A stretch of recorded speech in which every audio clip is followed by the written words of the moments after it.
Si Temujin ay lumaki sa isang mahirap na kapaligiran sa gitna ng mga tribo ng Mongolia. Sa murang edad, naranasan niya ang matinding hirap at panganib na dulot ng mga alitan sa pagitan ng mga tribo.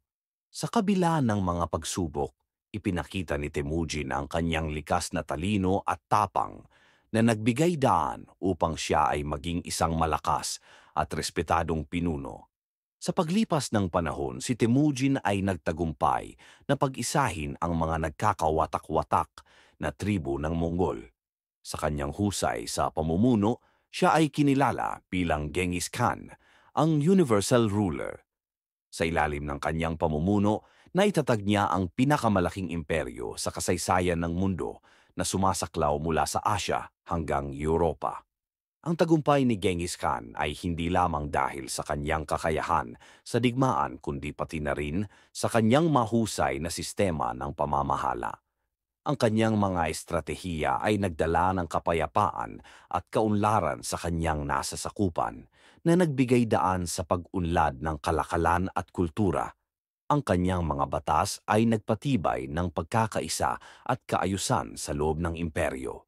Subalit ang kanyang pananakop ay hindi nakaligtas sa kontrobersya. Maraming lungsod ang nawasak at maraming buhay ang nawala sa kanyang mga kampanya. Ang kanyang mga hakbang ay nagdulot ng takot at pagkawasak na nag-iwan ng marka sa kasaysayan bilang isa sa mga pinakamarahas na pananakop. Sa kabila ng kanyang mga nagawa, ang buhay at kamatayan ni Genghis Khan ay nananatiling balot ng misteryo. Maraming mga alamat at kwento ang bumabalot sa kanyang pagkatao na patuloy na nagbibigay intriga sa mga historiador at mananaliksik. Ang kanyang libingan ay hindi pa rin natutuklasan na nagdaragdag pa sa misteryo ng kanyang buhay. Ang pamana ni Genghis Khan ay patuloy na nararamdaman hanggang sa kasalukuyan. Sa Mongolia, siya ay itinuturing na isang bayani at simbolo ng pambansang pagkakakilanlan.